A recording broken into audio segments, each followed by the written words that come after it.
Ini pernah ingat kasusnya Habib Rizik, Pak ya? Saya tidak bela Habib Rizik, tapi kasus ini sangat cemerlang pada masanya. Apa kita katakan? Satu perintah yang ditunggu waktu itu. Kalau jihad kita bilang mungkin jihad semua, Pak. Buktinya datang tuh ramai manusia datang ke Monas itu, Pak. Sekarang kita nggak tahu ya, tapi begitu posisinya. Artinya ketakutan orang kafir, ketakutan Eropa terhadap kekuatan yang seperti ini itu sangat, Pak. Jangan dikira Bapak Ibu yang melihat berita internasional ketika itu, ketika berkumpulnya umat muslim di Monas itu beritanya sampai ke internasional, Pak. Apa beritanya? Kekhawatiran Eropa terhadap semangat jihad. Coba bayangkan. Itu saya baca betul berita itu, merinding saya, Pak. Keluar dari berita-berita internasional itu cuma satu perkataan. Apa kata kaum-kaum orientalis itu? Kalau ini betul bertahan lama, habis kita. Alhamdulillahi Rabbil Alamin. Alhamdulillahilladzi an'ama bi ni'matil iman wal islam bihima tatimmus salihat. Ashhadu an la ilaha illallah wahdahu la syarika lah wa ashhadu anna Muhammadan abduhu wa rasuluh la nabiyya ba'd. Allahumma salli wa sallim wa barik ala hadzal nabiyil karim. Allahumma salli ala Muhammad wa ala ali Muhammad fil alamin innaka Hamidum Majid. Ya ayyuhan nasu ittaqu rabbakumul ladzi khalaqakum min nafsin wahidah wa khalaqa minha zawjaha wa batha minhuma rijalan katsiran wa nisaa wattaqullaha alladzi tasaaluna bihi wal arham innallaha kana 'alaikum raqiba. Puji syukur kehadirat Allah dengan mengucapkan alhamdulillahi rabbil alamin. Berselawat kepada Nabi dengan mengucapkan Allahumma salli ala Muhammad wa ala ali Muhammad fil alamin innaka Hamidum Majid. InsyaAllah kita semua husnul khatimah, amin ya rabbal alamin. Mudah-mudahan rumah tangga yang sakinah mawaddah warahmah, anak-anak yang salih dan salihah, istiqamah dalam ketaatan dan kebaikan insyaAllah. Orang tua kita yang telah mendahului Allah tempatkan di tempat terbaik di sisinya. Allah terima amal ibadahnya. Allah kumpulkan bersama orang-orang yang saleh. Dan insyaAllah untuk orang tua kita yang masih hidup, kuat, sehat, rezeki melimpah, insyaAllah husnul khatimah juga, amin ya rabbal alamin. Baik Bapak Ibu sekalian yang berbahagia, di malam hari ini ada hal yang ingin kita bahas bersama. Mudah-mudahan menjadi pengetahuan kita bersama. Dalam sejarah Islam ada yang disebut dengan periodeisasi namanya, di dalam Islam itu. Dia di dalam Islam itu Bapak Ibu ada masa periode yang dalam sejarah kita sebut dengan perputaran waktu, yang di dalam Al-Quran disebut dengan akan diganti masa dengan masa yang lain. Wa tilkal ayyam nudawiluha bainan nas. Kata Allah, kami pergantikan masa tersebut. Saya malam hari ini lebih pengen berbicara tentang sejarah saja, biar kita nih ada semangat lain. Dalam sejarah kebangkitan Islam itu kita lihat periodenya itu oleh orientalis dari Eropa itu bilang the Dark Age. Dark Age itu namanya masa kegelapan.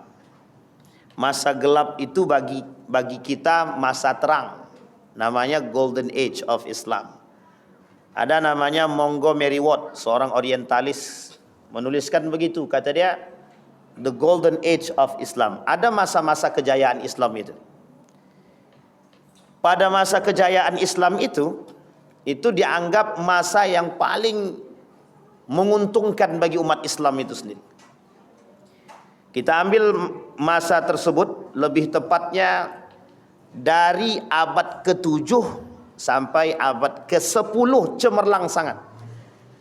Karena Nabi masih hidup. Tapi pada itu sudah lewat batas. Nabi Muhammad, para sahabat, disebut masa itu masa gemilang, the Golden Age of Islam. Masa di mana kejayaan Islam. oleh orientalis itu tak dianggap sebagai masa kejayaan. Oleh orientalis dianggap sebagai dark age, masa kegelapan. Sebutlah satu di antaranya, ada Rihlah Ibnu Batutah namanya. Ada buku judulnya Rihlah Ibnu Batutah.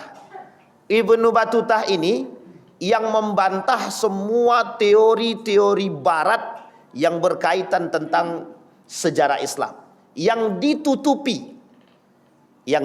Oleh siapa yang nutupi? Oleh kaum orientalis. Beberapa waktu yang lalu ada seorang jamaah WA begini, Ustaz, ternyata penemu ilmu bedah itu bukan orang non muslim, bukan orang kafir, tapi umat muslim katanya. Saya kemudian bilang, Bapak sering ikut kajian? Sering katanya.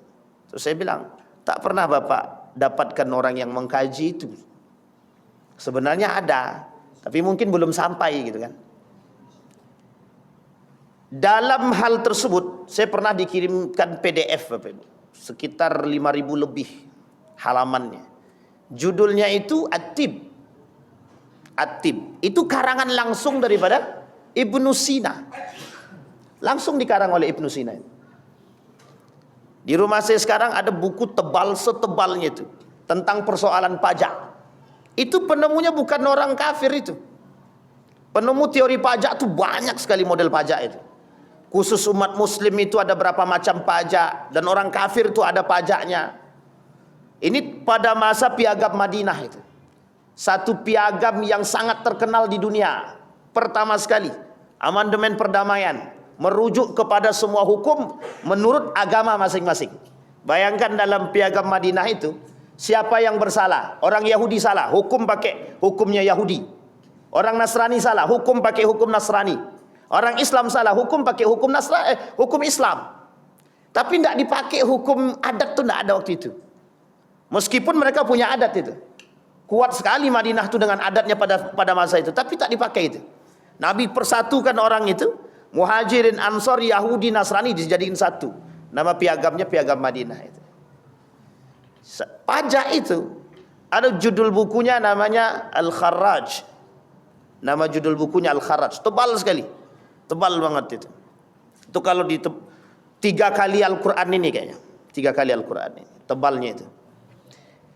Pengarangnya Abu Yusuf. Abu Yusuf ini kalau kita lihat sejarah itu pada masa pada masa dinasti Abbasiyah. Dinasti Abbasiyah. Tapi kemudian ini agak banyak yang menyebutkan ada pada masa dan hidup sampai pada masa dinasti Andalusia. Ibnu Rusdi misalkan, itu Andalusia. Kemudian Abbasiyah itu cemerlangnya pada masa itu. Jadi pada masa dinasti Umayyah itu sudah mulai gemilang. Tapi sebelum sampai pada kegemilangan itu, Islam waktu itu pada masa Nabi Muhammad SAW, bagaimana coba prosesnya itu? Dianggap agama baru, dianggap yang tak layak bawa agama, mengakui kejujuran dan kehebatan dan kecerdasan Nabi, tapi tak mengakui risalah Nabi. Sekarang banyak begitu. Cerdas orangnya tapi tak mau mengakui risalah kenabian itu, tak mau. Makanya sebenarnya penyebab umat muslim ini ada kemunduran. Kata seorang ulama, apa yang menyebabkan lima ta'akharal muslimun? Kenapa umat muslim hari ini itu mengalami kemunduran? Satu je sebabnya. Dari sekian banyak sebab, satu diantaranya adalah ilmunya kurang. Ada yang mengatakan ilmu tinggi tapi risalah tak mau. Tak mau mengakui risalahnya Nabi. Jadi cerdas tapi tak beriman, itu maksudnya. Tapi yang lain bilang, salah satu penyebabnya itu adalah ilmu yang lemah gitu. Karena pada masa itu umat muslim itu cerdas-cerdas. Yang menemukan pesawat terbang, sebenarnya bukan pesawat terbang itu, sayap itu. Sayap pesawat itu. Itu penemunya sudah jelas, itu sudah ada dari muslim itu. Dan itu disampaikan. Bapak Ibu habis ini pulang ke rumah, buka video. Judul video itu The Golden Age of Muslim. The Golden Age of Islam. Sejarah kebudayaan Islam. Sejarah masa keemasan Islam. Nanti Bapak Ibu temukan video cari yang translate bahasa Indonesia, dia ada pakai bahasa Inggris soalnya. Dan itu yang buat bukan orang Indonesia. Yang buat bukan orang Indonesia. Kenapa mereka tunjukkan? Di situ disebutkan namanya, ada Abu Hayyan, Ibnu Sina dan lain sebagainya. Pembuat kacamata, penemu bedah dan lain sebagainya. Itu bukan orang kafir, disebutkan dalam buku itu, bukan. Dan ini nanti akan kita sampaikan jika sampai ininya. Jadi Bapak Ibu sekalian yang berbahagia, Islam itu punya periode masa kejayaan itu. Dari masa baginda Nabi sampai runtuh Turki Utsmani. Jadi dari masa baginda Nabi Muhammad SAW abad ke-7 sampai masa Turki Utsmani runtuh 1925.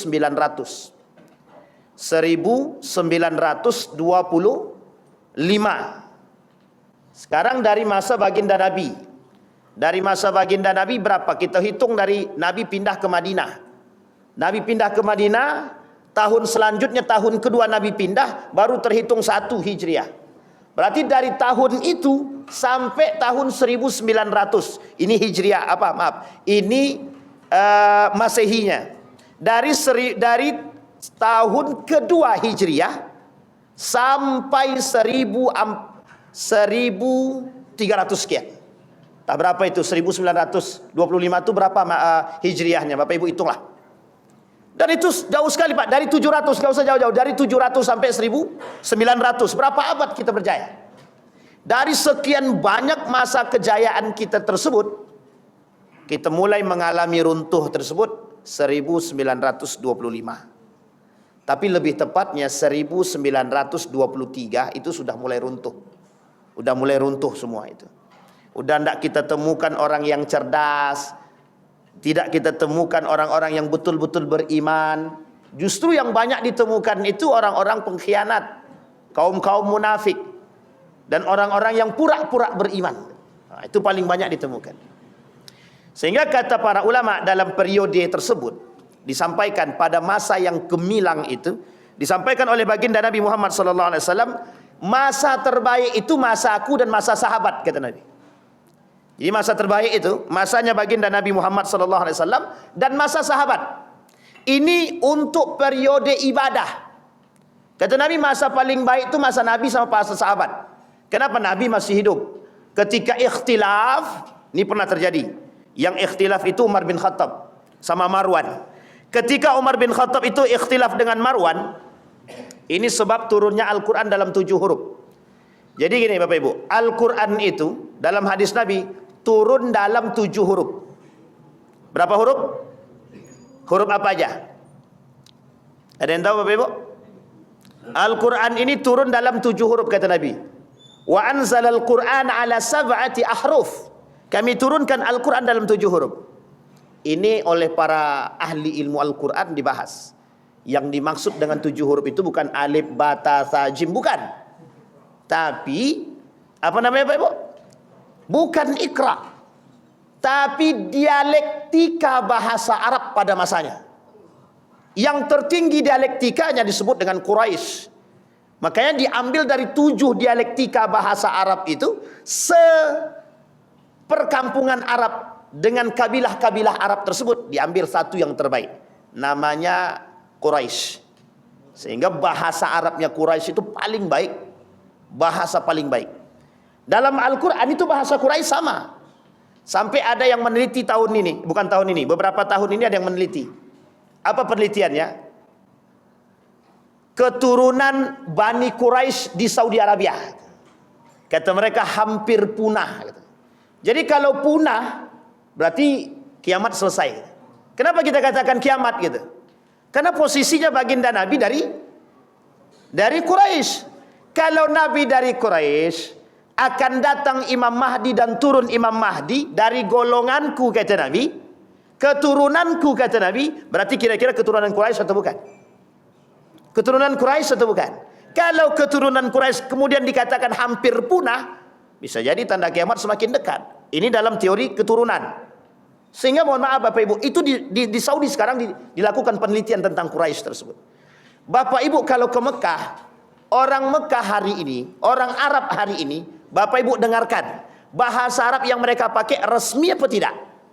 Tidak resmi, Pak. Fulan, fentaruh. Gini, tahan suai. Istibgha. Itu bukan bahasa Arab resmi, Pak.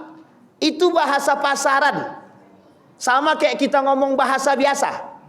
Enco, komayang lu. Komay gitu. Tahu Bapak Ibu? Ya kayak gitu bahasa orang Arab sama itu. Dialektika Arab, dialektika Saudi, dialektika Yaman, Libanon itu beda-beda. Meskipun Arab semua itu. Makanya kalau ada orang Indonesia bisa berbahasa Arab fasih, itu sangat dihormati.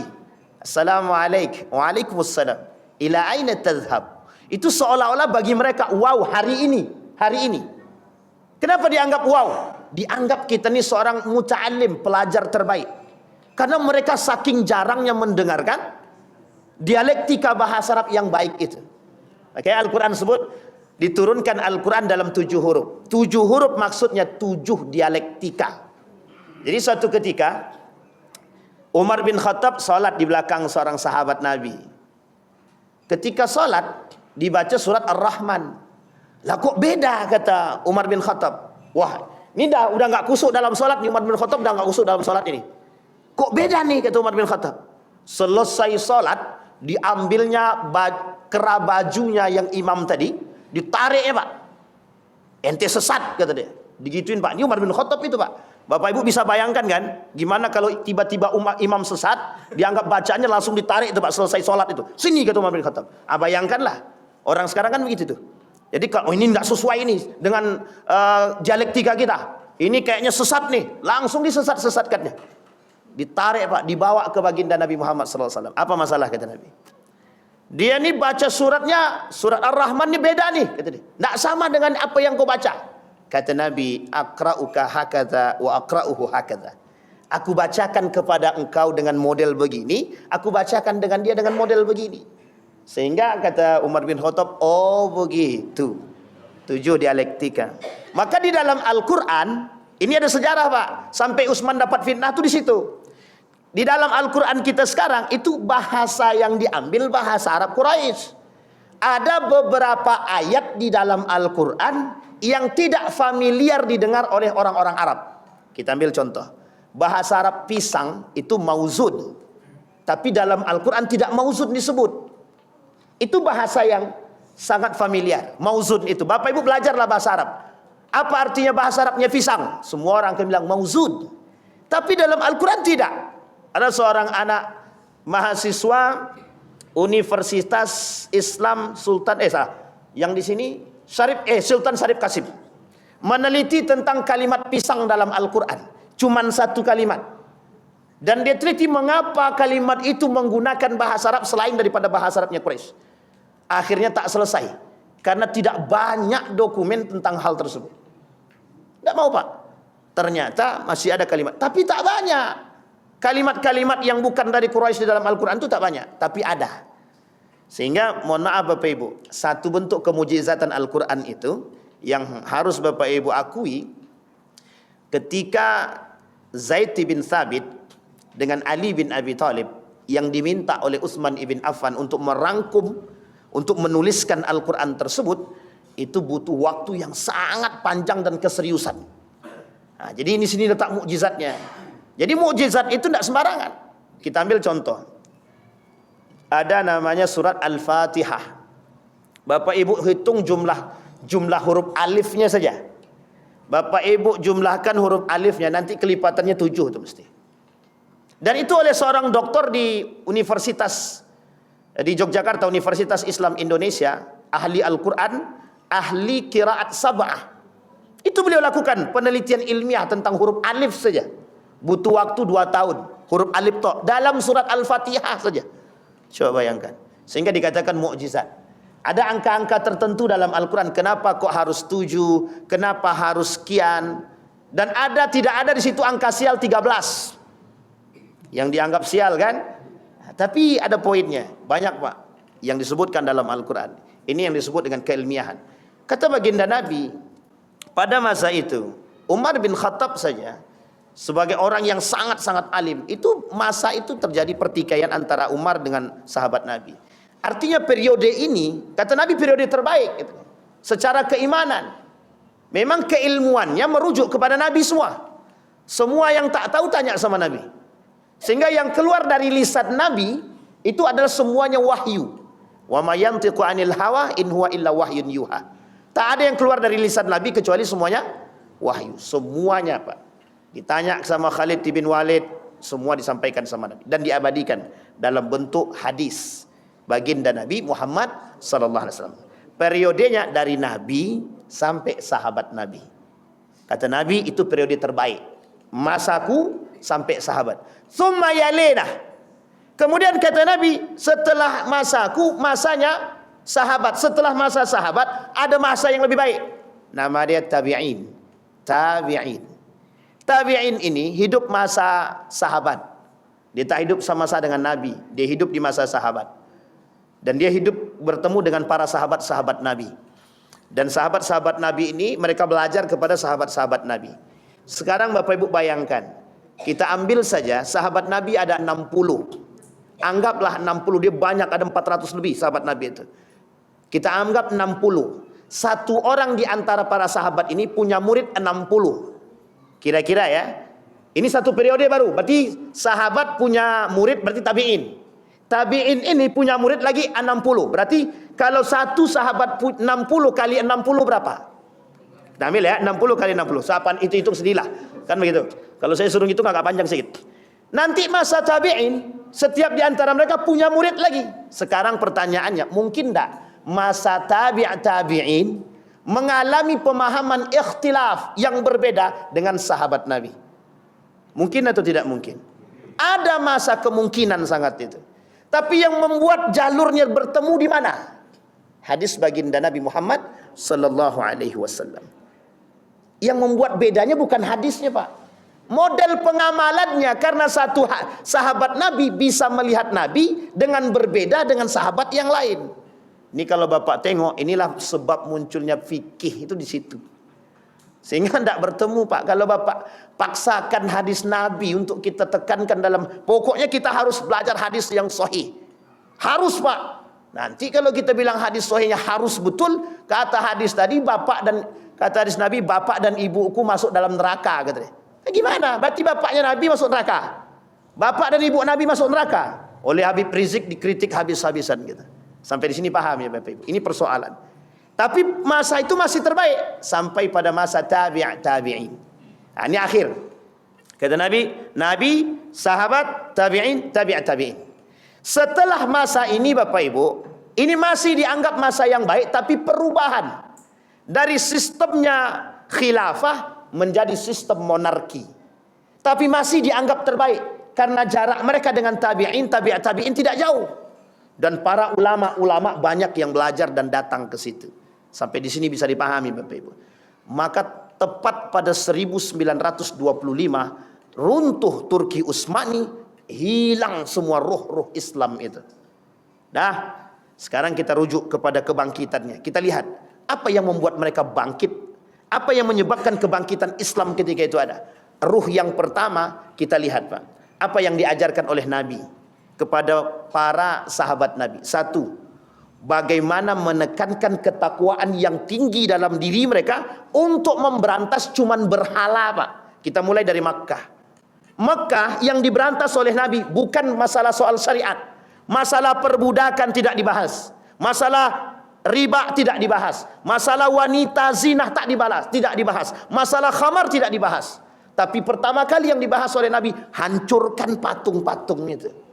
Gimana coba cara menghancurkannya? Ketika patung-patung ini hendak dihancurkan, otomatis Pak, datang perlawanan yang keras dari mereka. Sehingga mereka tidak mau menerima Nabi. Kenapa? Tuhan yang dirubah. Tuhan sebelumnya siapa? Kata mereka, Wabilatta wal Uzza, demi Latah dan Uzza, kami akan membunuh Muhammad. Kan itu yang dikatakan oleh Umar bin Khattab. Hendak kemana kau Umar? Aku mau membunuh Muhammad. Manusia pertama yang dengan lantang mengatakan aku ingin membunuh Muhammad dengan membawa pedang secara nyata dan mengarah ke rumah Muhammad. Hanya saja tak sampai, itu aja. Di tengah jalan dicegat, yang mencegat kawan sendiri. Suruh balik ke rumah adiknya. Ternyata adiknya masuk Islam. Di situ mulai hati tergetak, masuk ke dalam, diantarkan kepada Nabi. masuk Islam deh. Yang membuat Umar masuk Islam bukan hanya persoalan surat Taubah, bukan. Karena hadis baginda Nabi Muhammad SAW, Islam akan diperkuat oleh dua orang, di antara salah satu di antara duanya. Satu Umar bin Al-Khattab, yang kedua Abu Jahal. Sehingga mendengar hadis tersebut, Umar luluh, datang dia, nyatakan asyhadu an la ilaha illallah. Coba Bapak Ibu tonton filmnya Umar bin Khattab, langsung merinding kita debatnya. Masalahnya kita butuh manusia seperti Umar sekarang, Pak. Sekarang kita butuh manusia seperti Umar bin Khattab. Kenapa saya kata kita butuh manusia seperti para sahabat sekarang? Karena yang pertama kali yang ditanam oleh Nabi satu, Pak, keyakinan kepada Allah yang sangat tinggi. Pertanyaan kita sekarang, umat muslim itu sangat jauh daripada Allah. Mengaku beriman tapi jauh betul. Kami tidak akan menyelewengkan, kami tidak akan melakukan syirik. Memang tak lakukan syirik, Pak, tapi minta pertolongan sama dukun, sama, Pak. Beda tipis, Pak. Coba bayangkan. Semua yang dilakukan oleh Nabi pada masa Mekah itu, periode Mekah, habis semua, Pak. Disakiti semua. Sekarang tak, Pak. Manusia yang disakiti sekarang berubah. Yang tadinya imannya kuat, tapi karena disakiti berubah lemah, Pak. Jadi lembut sekarang. Nah, ini kita sekarang, Pak. Kita ambil contoh ya, Pak ya. Kita dapat kebenaran, tapi tak berani kita mengatakan kebenaran itu. Kenapa kita tak sanggup mengatakan kebenaran? Kenapa? Takut, Pak. Cuman ditekan, Pak. Baru di SMS. Nanti kalau kau sampaikan, awas anak istrimu aku bunuh semua. Besoknya diam semua, Pak. Langsung jadi plaster mulut kita semua. So, tak ada yang berani ngomong. Tapi waktu itu, apa kata Yasir ibn Amr? Jangankan persoalan yang lain, persoalan akidah. Aku tidak akan mengucapkan keluar daripada Islam. Setelah dibunuh kedua bapaknya, apa kata Yasir ibn Amr? Aku keluar daripada Islam. Sehingga Nabi tak mau berbicara dengan Yasir ibn Amr 3 hari. Nabi tak mau ngomong, Pak. Berarti kalau hari ini ada yang seperti itu, banyak yang tidak ditegur Nabi, Pak. Cuman sayang Nabi udah nggak hidup lagi kan gitu. Nabi sudah meninggal. Tapi meninggalnya Nabi, kata para ulama, Nabi yakin kalian Nabi meninggal. Yang meninggal itu jasadnya. Nah, itu bahasan para ilmu tasawuf ya. Itu boleh Bapak Ibu tanyakan sama Ustaz Fajriansa. Ustaz ya, Nabi Muhammad itu hidup atau mati gitu aja langsung. Tanyain, nanti dibahas tuh dalam ilmu tasawuf, Pak. Kita kembalikan pada poinnya, Pak. Kenapa waktu itu kuat? Keyakinan yang tinggi, Pak. Sehingga waktu itu orang miskin pun, mohon maaf ya, orang miskin, orang tak mampu, budak, yakin dia dengan Islam yang kuat. Masuk mereka ke dalam Islam karena satu keyakinannya, Pak. Tidak ada yang lain. Maka yang membuat Islam ini kuat sebenarnya keyakinan kepada Allah. Coba bayangkan, Pak, kalau kita semua punya keyakinan yang sama, yakin kita Allah itu satu dan kuat, maka kita tidak mungkin kita berharap pada yang lain kan. Kata para ulama, penyebab yang pertama kemunduran Islam, banyaknya umat muslim yang tidak bertakwa. Kita tidak usah panjang-panjang, Pak, situ aja dulu. Kalau kita lihat begitu, hampir semua kita katakan, oh itu yang kita temukan sekarang. Maka kalau seandainya Ali Khumaini mengatakan, kita umat muslim ini bersatu, kenapa kalian lemahkan kami? Kita mau jawab apa? Kita yang sunni ini mau jawab apa? Kalau Syiah mengatakan demikian, kita yang sunni ini mau jawab apa? Kami Syiah berani berperang, kalian Sunni ngapain gitu. Kita mau jawab apa, Pak? Tidak ada yang bisa kita jawab. Sampai di sini paham, Pak ya? Sampai di sini paham, Bapak Ibu? Jadi sekarang ini persoalan kita, itu bukan di luar, Pak. Kita tarik ke dalam rumah tangga kita. Sekuat apa kita hari ini menanamkan akidah dalam anak? Sekuat apa? Satu.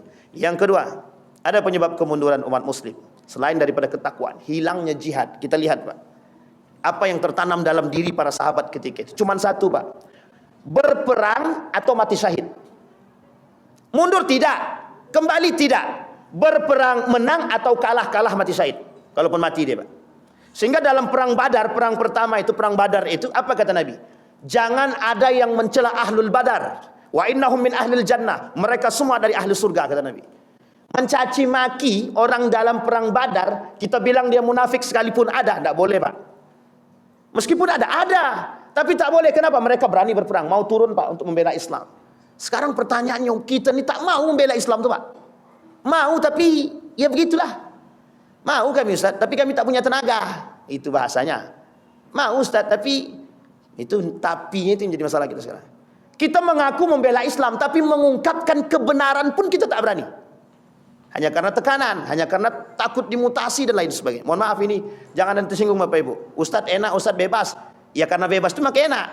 Tapi kalau kami ini tak bebas, kami PNS. Bukan masalah, Pak. Bukan masalah.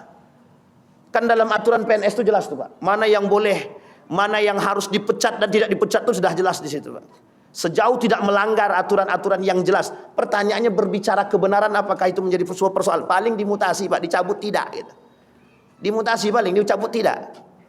Nah itu masalah saat mutasi, itu masalah saat jauh dari anak kami Ustaz. Nah itu dia masalahnya. Karena ini banyak bahasannya begitu Bapak Ibu. Persoalan kita bukan sampai di situ Pak. Persoalan kita yang merentuhkan Islam itu siapa? Kita Pak, bukan orang lain. Kita masuk sejarah lagi. Yang ditanamkan sama Nabi. Apa kata Nabi? Kalian berperang, yakinkan keyakinan kalian dalam perang, kata Nabi. Aku yang berdoa kepada Allah. Nabi yang berdoa kepada Allah. Ketika Nabi berdoa kepada Allah, kemungkinkah kemenangan itu tak datang kepada Nabi? Tak mungkin Pak. Pertanyaannya dalam jumlah yang sedikit. Kam min fi'atin qalilatin ghalabat fi'atan katsirah. Kenapa kok bisa jumlah sedikit memenangkan jumlah yang besar? Itu karena doa. Bukan persoalan doa. Allah datangkan bantuan yang lain. Seolah mata mereka melihat yang sedikit itu, tiba-tiba datang gerombolan yang baru yang datang. Itu kata para ulama. Karena Allah turunkan bantuan. Pertanyaannya sederhana kalau kita tarik Pak. Manusia yang datang meminta tolong kepada Allah, pasti Allah tolong. Itu pasti itu Pak. Apalagi dalam keadaan terjepit. Cuman masalahnya kita sekarang itu tak berani jihad. Apa kata Syekh Ramadan Al-Buti? Penyebab kemunduran umat muslim hari ini benci akan jihad, kata dia. Karena kebencian kita terhadap jihad. Hari ini kita tak bisa. Pertanyaan kita, kenapa kita takut dengan jihad? Kenapa kita tak mau berjihad? Kami sudah cukup Ustaz, jihad ekonomi oke. Di antara yang paling lemah jihad ekonomi, tidak ada masalah Pak. Tapi ada jihad yang paling besar hari ini Pak untuk kita semua. Jihad mengatakan kebenaran dan tidak diam atas kesalahan. Itu yang paling penting Pak. Maka jihad ini kata para ulama, ada penulis kitab itu Irsyadul Ibad itu. Persoalan jihad ini persoalan serius. Kenapa saya katakan persoalan serius? Sebanyak ini umat muslim, sebanyak ini orang-orang yang mengaku beriman kepada Allah, yang datang sebagai garda terdepan sebagai seorang mujahid hanya segelintir umat Pak. Maka tak salah ketika baginda Nabi mengatakan yang hilang dari umat muslim itu adalah jihad. Kenapa dulu persoalan jihad ini persoalan sensitif? Karena membangkitkan gairah semangat Pak. Sangat sensitif. Ini mohon maaf Pak ya. Ketika fatwa jihad oleh Mbah Hasim Al-Asy'ari, coba bayangkan semua turun Pak. Posisinya semua turun. Fatwanya cuma satu. Semua yang berjihad melawan penjajah, mati dia, mati syahid, masuk surga. Cuman itu yang diharapkan Pak. Ini pernah ingat kasusnya Habib Rizik Pak ya. Saya tidak bela Habib Rizik, tapi kasus ini sangat cemerlang pada masanya. Apa kita katakan? Satu perintah yang ditunggu waktu itu. Kalau jihad kita bilang mungkin jihad semua Pak. Buktinya datang tuh ramai manusia datang ke Monas itu Pak. Sekarang kita nggak tahu ya, tapi begitu posisinya. Artinya ketakutan orang kafir, ketakutan Eropa terhadap kekuatan yang seperti ini, itu sangat Pak. Jangan dikira Bapak Ibu yang melihat berita internasional ketika itu, ketika berkumpulnya umat muslim di Monas itu beritanya sampai ke internasional Pak. Apa beritanya? Kekhawatiran Eropa terhadap semangat jihad. Coba bayangkan. Itu saya baca betul berita itu, merinding saya Pak. Keluar dari berita-berita internasional itu cuma satu perkataan. Apa kata kaum-kaum orientalis itu? Kalau ini betul bertahan lama, habis kita. Coba bayangkan. Rasa jihad itu ternyata hilang, tergoreskan hanya karena kenikmatan dunia.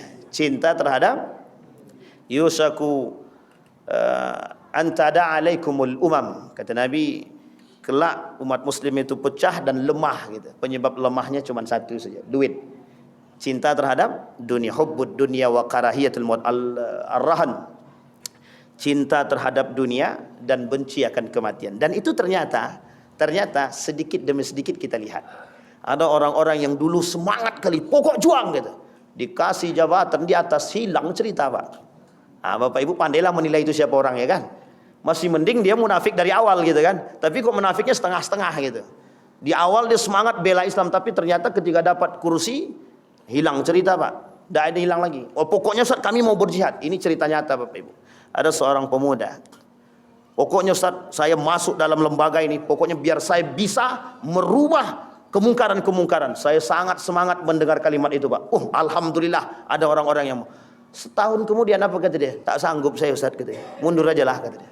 Coba bayangkan. Saya sudah ingatkan. Tidak akan mampu saya bilang itu. Bukan tak mampu. Karena memang Itu yang kita, karena yang kita hadapi orang-orang yang memang mencari kepentingan dunia dalam suatu lembaga Islam, tapi dia mencari kepentingan di situ. Dia gunakan lembaga ini, dia bangun lembaga ini, tapi untuk mencari kepentingan dunia. Tidak masuk Pak, dengan roh jihad itu tidak masuk. Sehingga jangan mengatasnamakan mengaku jihad, tapi tidak ada jihadnya gitu. Maka yang kita katakan semboyan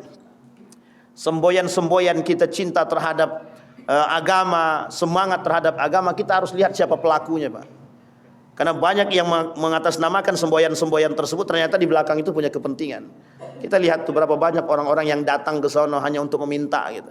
Nauzubillah tsumma nauzubillah. Kembali kepada poin yang tadi. Apa yang ditekankan Nabi pada periode itu? Yang ditekankan oleh Nabi adalah semangat jihad. Sampai kata Nabi, yang tidak ikut berperang munafik, kata Nabi. Kalau sekarang sebenarnya bisa kita katakan Pak, yang takut berperang itu munafik. Yang tak mau membela umat muslim munafik, yang tidak mau membangkitkan semangat atau yang meruntuhkan semangat jihad umat muslim berarti munafik. Bisa saja kita katakan demikian. Karena memang pada masa itu yang tidak mau berperang munafik. Bahkan ada orang, ini singgungan buat kita semua. Ada satu orang pemuda yang ketika perintah Nabi berperang, dia tak mau berperang Pak. Tak mau berperang. Tapi uniknya ketika dia keluar dari rumah, nampak oleh perempuan-perempuan yang ada berjalan dekat rumah dia. Apa kata perempuan tadi? Lihat tuh laki-laki itu. Yang lain berperang, dia tak berperang. Apa tak malu dia? Balik dia ke dalam rumah dia ambilnya, kemudian pergi ke belakang rumahnya, diambilnya kudanya, kemudian pedangnya dia sangkutkan, dia pergi ikut berperang bersama Nabi. Apa kata para sahabat? Gagahnya pemuda itu berperang, menebas sekian banyak musuh. Apa jawaban Nabi? Dia berperang bukan untukku dan Allah, bukan, kata Nabi. Dia berperang untuk kehormatan dia. Sekarang saya tanya, itu kalau kita bahasakan sekarang, berapa banyak manusia yang menjaga kehormatan dia dengan alihnya agama? Berapa banyak agama menjadi tameng atas kepentingan mereka di balik hal tersebut? Dan itu terjadi Pak. Tahu Bapak Ibu kenapa dia keluar begitu semangat? Takut dibilang seperti perempuan. Apa kata dia? Mana kehormatanku ketika aku dipanggil sebagai seorang perempuan? Aku laki-laki. Berperang dia, kata Nabi, dia berperang bukan untukku dan Allah. Bukan, kata Nabi. Sehingga kalimat itu disematkan kepada orang-orang yang munafik ketika itu.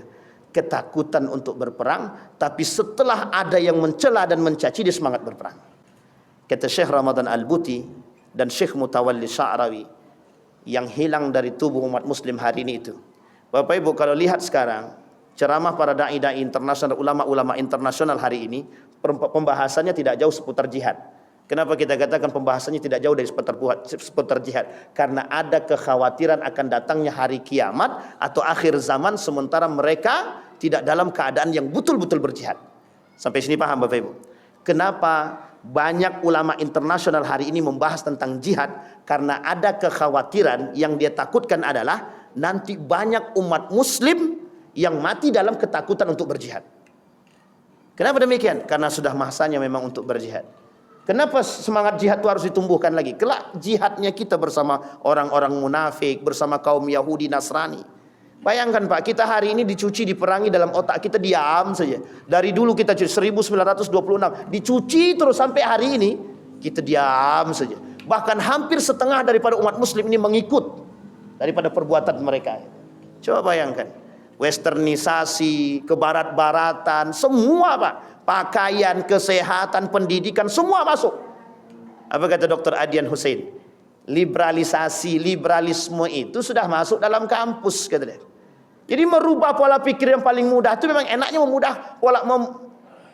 mencuci pola pikir anak-anak mahasiswa sekarang.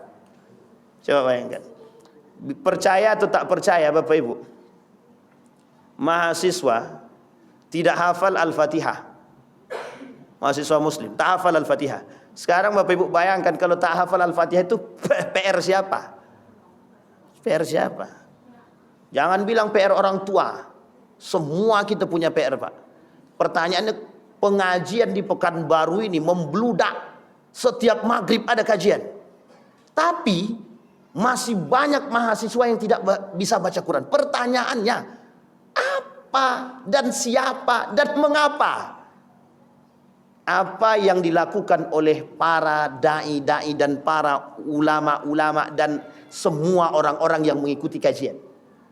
Ustaz, itu kan harus mereka yang mau. Sekarang tak butuh Pak. Kita sekarang ini tak bisa nunggu dia mau. Tak bisa. Tak bisa kita tunggu sadar, tak bisa. Karena sulit untuk menyadarkan dia. Lebih banyak pengaruh buat dia tak sadar daripada sadar. Maka kebijakan penting Pak. Kebijakan penting. Orang tua buat kebijakan di rumah. Sekolah, SMP, SD, SMP, SMA buat kebijakan. Cuman masalahnya kalau dibuat kebijakan Ustaz, nanti keluar mereka dari sekolah itu, biarkan sekolah keluar. Nanti sunyi sekolah kami Ustaz. Kalau sunyi sekolah kami, nanti di mana kami cara menggaji guru? Sampai ke sono Pak. Coba bayangkan, sampai ke sono Kak pikirannya Pak. Coba bayangkan. Begitulah mirisnya pendidikan di tempat kita sekarang. Sampai di sini paham Bapak Ibu. Jadi secara mereka merusak itu terstruktur. Masuk ke dunia pendidikan rusak semuanya. Hilang Al-Quran, hilang jihad. Hilang Al-Quran, hilang iman. Hilang kedua-duanya, hilang Islam. Sampai sini paham Bapak Ibu? Kalau enggak mungkin ada mahasiswa Muslim tidak hafal Al-Fatihah. Kalau cuma, Ustaz kan Al-Fatihah itu panjang. Itu udah miris banget ya Pak ya. Udah miris banget gitu. Sekarang ada mahasiswa tak tahu huruf hijaiyah. Tak tahu huruf. Berapa jumlah huruf hijaiyah nak? Saya tanya, berapa jumlah huruf hijaiyah? Belum pernah saya hitung lagi Pak Ustaz. Nah, coba ketua. Itu kalau seandainya Bapak Ibu ketemu dengan anak itu mau diapain tuh? Mau kita apakan gitu. Sehingga saya buat begitu kelasnya Pak. Tidak usah belajar. Tidak usah belajar saya bilang. Apa pelajaran kita? Baca Quran aja udah selesai. Satu semester ini kalian hafalkan aja Al-Fatihah itu semua. Kalau udah hafal Al-Fatihah saya kasih nilai A+. Saya bilang. Tidak ada lagi apresiasi yang bisa kita berikan Pak. Dan itu terjadi. Kita runut sejarah Pak ya. Kita runut sejarah. Dinasti Andalusia. Pada masa Daulah Andalusia atau dinasti Andalusia. Kerajaan Andalusia. Kerajaan Andalusia, kecintaan manusia terhadap suasana dunia dan kekuasaan ketika itu hilang Pak. Hilang ruh agama, hilang. Hilang ruh agama. Ditambah datang Ziryab bawa musik. Selesai Pak. Memang waktu itu menggema di Eropa itu, penyebab menggemanya musik di Eropa itu faktor Ziryab ini memang. Ziryab, kata para ulama, manusia kontroversi pada masanya. Nah, ini kita kaji sejarah Ziryab ini sedikit sebelum kita tutup. Jadi Bapak Ibu, ada namanya Ziryab. Ziryab ini, kata sebagian para ulama, dia hidup di masa dinasti Andalusia. Dia ini ahli seni, bukan seni bela diri ya, tapi dia bisa bermain musik, pandai bermain musik. Sehingga Ziryab ini membawa alunan musik itu di dinasti Andalusia ini. Dia perkenalkanlah kepada masyarakat tentang musik ini. Mohon maaf Pak, ternyata masyarakat senang mendengarkan musik tersebut. Sehingga akhirnya diundanglah Ziryab ini datang ke istana untuk mengajarkan orang-orang di istana itu musik, bermain alat-alat musik, kemudian membuat syair dan lain sebagainya. Apa yang terjadi? Tidak butuh waktu lama. Semua orang-orang di Eropa ketika itu, Andalusia itu, Spanyol itu, mencintai perbuatan musik itu. Ketika mencintai musik itu kan tak salah secara hukum Pak Ustaz. Oke lah. Pertanyaannya adalah, kata para ulama ketika itu, lebih banyak kecenderungan kepada musik atau dunia dan hiburan ketimbang Al-Quran. Gitu. Jadi disebabkan oleh mereka ketika itu, matinya Al-Quran dan Islam sebenarnya juga ada pada aspek munculnya musik di tengah Andalusia ketika itu. Sehingga redup Andalusia, hilang Al-Qur'annya, hilang semangat jihadnya, hilang imannya, hilang Islamnya. Sehingga mohon maaf Pak, kalau sudah hilang Al-Qur'annya, sudah hilang imannya, sudah hilang akalnya, sudah hilang Islamnya, tinggal satu saja, kehancurannya. Sehingga apa yang terjadi? Tak lama kemudian runtuh kerajaan Andalusia, runtuh. Meskipun ini salah satu penyebab dari sekian banyak sebab. Sampai di sini paham Bapak Ibu. Jadi umat Islam ini, hari ini, kita sekarang ini, tidak akan pernah bangkit kalau seandainya kita masih cinta terhadap dunia. Satu, kita umat Muslim ini tidak akan pernah bangkit kalau kita tak pernah berani berjihad. Kita umat Muslim ini tidak akan pernah bangkit Sejauh kita masih lebih mencintai musik ketimbang Al-Quran. Sampai di sini bisa dipahami Bapak Ibu. Kita kembalikan poinnya Pak. Penyebab runtuh itu penyebab penegaknya Pak. Penyebab bangkitnya. Ketakwaan yang tinggi kepada Allah hilang hari ini, kita bangkitkan kalau mau kita bangkit. Kecintaan terhadap ilmu kita tingkatkan kalau mau. Sekarang anak-anak sekarang suruh baca buku, tidak mau. Saya Bapak Ibu jujur saja, lebih enak mengajar anak di pondok pesantren ketimbang di fakultas, universitas. Ini saya jujur-jujur aja. Kenapa Bapak Ibu? Ya Allah, susahnya menyuruh baca buku. Suruh baca buku yang gratis aja tak mau, apalagi beli. Saya suruh belilah buku itu. Tak ada duit Pak Ustaz. Beli paket bisa, beli buku tak bisa. HP-nya iPhone semua Pak. Ya meskipun tidak semua, tapi sebagian besar iPhone. HP kita dah hancur Pak. HP anak-anak mahasiswa sekarang iPhone lah, Samsung sekian lah. Pertanyaannya canggih Pak. Beli buku harga 100.000 tak sanggup. Apa kata mahasiswa? Saya suruh beli buku satu saja, harganya cuma 45.000. Jawabannya apa? Ada enggak Pak PDF-nya Pak? Astagfirullahaladzim. Ngelus dada kita Pak. Jadi anak sekarang, mohon maaf Pak, ini saya ambil cuma sebagai perbandingan saja, agar kita terbuka sedikit sebelum saya tutup. Di Yogyakarta itu terkenal dengan kota pendidikan. Waktu itu saya tidak tahu sekarang. Waktu itu, kalau Bapak Ibu keliling ke Universitas Gadjah Mada, itu Bapak Ibu akan lihat setiap tempat duduk itu diisi oleh anak-anak yang baca buku Pak. Baca buku. Dan di sekeliling itu ada organisasi-organisasi Islam yang selalu menghidupkan masjid-masjid itu untuk kajian. Dan yang dikaji itu adalah khazanah-khazanah keislaman, baik Al-Qur'annya, baik tentang persoalan-persoalan keislaman yang lain. Itu yang dikaji Pak. Dan itu anak muda Pak. Dan di beberapa tempat.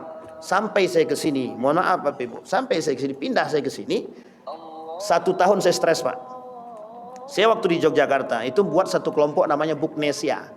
Anak-anak yang suka baca buku. Sebenarnya bukan suka baca buku semua. Kita ciptakan suasana anak-anak yang mau baca buku. Kita buat diskusi sederhana. Yuk datang, duduk aja. Yang tak bisa baca buku tidak apa-apa. Nanti pasti termotivasi dari kawan-kawan yang mau baca buku. Ujung-ujungnya alhamdulillah Pak, hidup tuh Pak. Dari kampus mana-mana datang, dari UGM, UNY, UIN dan lain sebagainya. UNI datang Pak. Sampai ke sini stres Pak. Setahun saya stres Pak. Stres itu tidak saya temukan di mana lingkungan yang itu gitu. Ini bukan berarti kita mencari apa, tidak. Artinya yang membuat itu adalah kita. Sampai di sini paham Bapak Ibu.